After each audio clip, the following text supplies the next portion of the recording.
కుంభరాశి వారికి ఒకవైపు ఏళ్లనాటి శని మధ్యమ సంచార స్థితి జరుగుతూ ఉండగా వచ్చేటువంటి కార్తీక మాసం అవ్వడం వలన కార్తీక మాసంలో బహుళాష్టమి, శనివారంతో కూడుకున్న అమావాస్య, ఆదివారంతో కూడుకున్న అమావాస్య సందర్భంగా ఎలాంటి విధి విధానాలు పాటించాలో ఈ వీడియోలో సవివరంగా సంపూర్ణంగా తెలుసుకుందాం.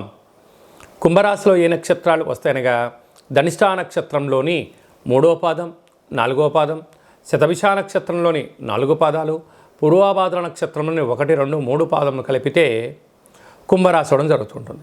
చాలామందికి పుట్టినటువంటి కాల సమయంలో డేటా బర్తులు లేనటువంటి కారణం వలన పేరు యొక్క మొదటి అక్షరాన్ని అనుసరిస్తూ ఆ రాశిని తెలుసుకునే ప్రయత్నం చేద్దాం. గు, గే, గో, సా, సి, సు, సే, సో, ద అక్షరాల వారందరూ కూడా కుంభరాశి జాతకులే. కుంభరాశి యొక్క అధిపతి శని భగవానుడు. కుంభరాశిలోనే స్వక్షేత్ర వక్ర గమన సంచార స్థితి ఉండడం, 2వ స్థానంలో రాహు సంచారం చేయడం, అర్ధాష్టమ గురు సంచార స్థితి కారణం వలన గ్రహాలు అనుకూలంగా లేనప్పుడు విందులని, వినోదాలని, పొగడ్తలకు వెళ్ళడం, ఆడంబరాలకు వెళ్ళడం, ఆవేశానికి వెళ్ళకుండా మౌనం, ధ్యానం, ఏకాగ్రత, మెడిటేషను, పక్షులకు, ఆవులకు ఆహారాన్ని దానం, ధర్మాన్ని చేయడం వలన రుణ సమస్యలు, రోగ సమస్యలు, శత్రు సమస్యలు దూరం అవుతాయని చెప్పి గమనించాలి. 6వ స్థానంలో కుజుడు నీచభంగ రాజయోగ సంచార స్థితి ఉండడం వలన దయచేసి క్రయ విక్రయాలకు ఇది సరైన సమయం కాదు. అంటే అన్నీ అనుకూలించట్టే కనపడుతుంటాయి, కానీ వెళ్ళిపోయిన ధనం తిరిగి రాదు అని చెప్పి గమనించాలి.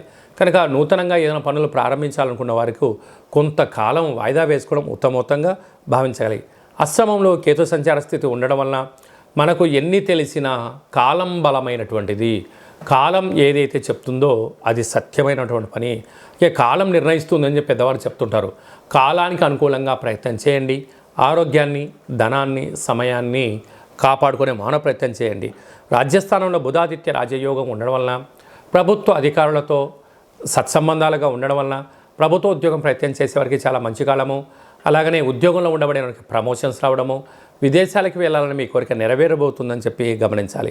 లాభస్థానంలో శుక్రుడు ఉండడం వల్ల ఇంటికి ఉపయోగపడేటువంటి ఫోన్లు కానీ, ల్యాప్టాప్లు, బంగారు ఆభరణాలు, ఏసీలు, రిఫ్రిజిరేటర్లు కొనుక్కొని ఇంటిని సుందరంగా అలంకరించాలని మీ కోరిక నెరవేరబోతుంది. ఇంకనూ మీరు గ్రహదోషం తొలగి శని యొక్క ప్రభావం తొలగాలి అన్నట్లయితే మనకు ఇది అయ్యప్ప స్వాముల యొక్క సీజన్ కావడం వలన వారందరూ నలుపు వస్త్రాలు ధరించింటారు కనుక వారితో ఇంట్లో పూజ చేయించుకోవడం కానీ, యథాశక్తిగా వారికి ఆహార ప్రసాదాన్ని వీక్షణ ఏర్పాటు చేయడం వలన కర్మ నివారణ కలిగి గ్రహయోగం కుంభరాశి వారి సొంతం అవుతుందని చెప్పి గమనించాలి.